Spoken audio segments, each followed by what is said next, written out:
আসসালামু আলাইকুম, কি অবস্থা সবার? তো আজকে আমি আপনাদের সাথে আজকে যা রান্না করছি সেই রেসিপিটা শেয়ার করব। আজকে আমি এখানে পাঁচ মিশালি মাছ দিয়ে ঝাল পাতুড়া করব।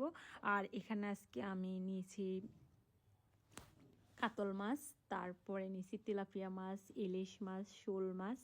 কিছু মাছ ফ্রিজে রাখা ছিল আর কিছু মাছ একদমই তাজা। ফ্রিজের আর তাজা মাছ মিক্স করে পাতুড়াগুলো আমার কাছে অনেকটা ভালো লাগে, অনেকটা মজাও হয় আমার মনে হয়, সে কারণে আমি এভাবেই করি।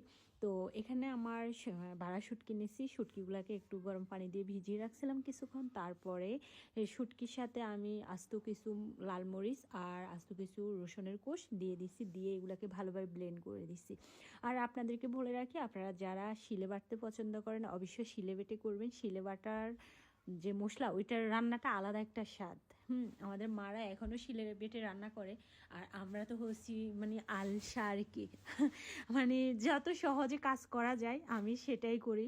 তো আজকে একটু অন্য কাজও অনেক বেশি, যার কারণে শিলে বাটা হয় না। আমিও মাঝে মাঝে শিলে বেটেই রান্না করি, আমার কাছে ভালো লাগে। কারণ রান্নাটা কষ্ট করে করি, যদি ভালো করে খেতে না পারি তো তাহলে আর কেমন লাগে, এই আর কি। যার কারণে এভাবে করে আছে। যাই হোক, সব কিছু ব্লেন্ড করে নিয়ে এখানে অনেক বেশি পেঁয়াজ আর টমেটো, হলুদ, সাথে স্বাদ মতো লবণ, সরষের তেল দিয়ে মেখে নিয়ে একটু পানি দিছি। এই পানিগুলোতে মাছগুলো হয়ে যাবে।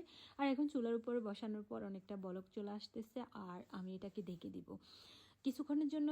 যখন এটাকে ঢেকে দিব, ঠিক বেশি জাল দেওয়া যাবে না, এটাকে একদমই লো আঁচে রেখে এটাকে জাল দিতে হবে।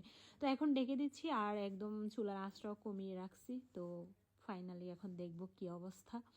তো মাছগুলো পায়ে মনে হচ্ছে পাতিলের সাথে লেগে যাচ্ছে, যার কারণে একটু আস্তে আস্তে করে আমি এগুলাকে আলাদা করার চেষ্টা করতেছি। আপনারা ঠিক এভাবে আলাদা করার চেষ্টা করবেন। তো আমার কাছে মাঝে মাঝে যখন আমার আর সবজিও খাইতে ইচ্ছে করতেছে না, হ্যাঁ মাংস তো খাইতে ইচ্ছে করতেছে না, ঠিক সেই সময়টা আমি এই রকম একটা জাল পাতুড়া করি। তো আমার কাছে বেশ ভালোই লাগে দুপুরবেলা ভাত খাইতে। তো আমার মাছ রান্নাটা প্রায় শেষ হয়ে আসছে, দেখতে পাচ্ছেন যে উপরে তেলও এসে গেছে, জলগুলো একদম মাখা মাখা হয়ে গেছে। তো আমার রান্নাবান্না শেষ।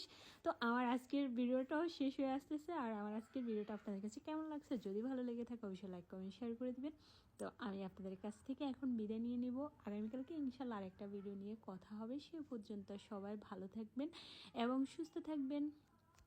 আল্লাহ হাফেজ, টাটা, বাই বাই।